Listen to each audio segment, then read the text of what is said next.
The tool that was supposed to save your team 10 hours a week is currently costing someone on your team 10 hours a week to keep it from silently dropping leads on the floor. That's not a hypothetical. That's the actual shape of most martech stacks right now. Every year you sit down and justify the license fee. You look at the cost per seat, the cost per contact, maybe a usage report if the vendor bothered to send one. What you don't put in that spreadsheet is the person who spends part of their week checking that the sync actually ran. The person who re-enters a field because the integration dropped it. The person who has a mental checklist of systems I have to double-check on a Monday. Pipedrive's 2026 CRM Trends Report just put numbers on that. Nearly 3/4 of respondents need at least 2 systems to get a full view of a customer account. Only 21% can get a complete customer view from one system. And 62% say disconnected tools cause them to miss actions, opportunities, or updates at least once a week. For 42%, that's a daily occurrence. That gap between what the tool does and what the stack does is where your headcount is quietly going. Point 1. Your team is the integration layer, and nobody budgeted for that. The report found that more than half of respondents spend at least 6 hours a week on manual data entry, system updates, and administration. 42% spend at least 40% of their working day on work that doesn't directly generate revenue. That's not a training problem. That's the cost of moving context between systems that were sold to you as connected and are actually just adjacent. Your example, a specific integration you've owned where a native meant syncs most fields, most of the time. Cut if you don't have a clean one. Point 2. Logging activity is crowding out the job the tool was bought to help with. 38% of respondents list logging calls, emails, or meetings as one of their most frequent weekly tasks. 11% list advancing prospect conversations and closing deals. Read that gap again.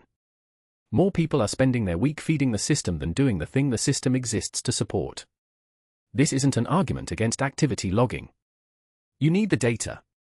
The problem is when logging becomes the job instead of an input to the job, because 3 tools each need their own copy of the same event. Point 3. A field mapping change or an API version bump breaks things quietly, and quietly is the expensive part. The article's framing here matters. A tool can do its individual job perfectly and still make the overall workflow worse, because every additional system is another place to look, another record to update, another handoff where context gets lost. When a handoff breaks, it usually doesn't throw an error. It just silently stops passing data, and you find out 3 weeks later when someone asks why a lead never got followed up. Your example, a specific incident where a sync failure or field mapping change caused a lead or opportunity to go missing, and how long it took to notice. Cut this paragraph entirely if nothing comes to mind, don't invent one. Here's what actually changes this. Stop evaluating your stack tool by tool. Start mapping the handoffs between tools. For every customer touchpoint, ask 3 questions. How many systems does someone have to open to understand this account? Where does information get copied or retyped instead of flowing automatically? Where does a person have to remember to update a second system? Because if a human has to remember, it will eventually not happen. Write those handoffs down. That's your shadow ledger. It's the thing that never shows up in an ROI deck because no vendor demo shows you the moment their tool stops talking to the next one. Then apply the report's own test to any fix you're considering, whether that's an integration project, a workflow automation, or ripping out a redundant tool. Does this make work disappear, or does it just move the work somewhere else? The report notes 45% of people using AI in their CRM say it saves meaningful time for things like meeting scheduling, follow-up emails, and data entry. That's a real number, but it's not universal, and it's not a substitute for actually fixing the architecture underneath it.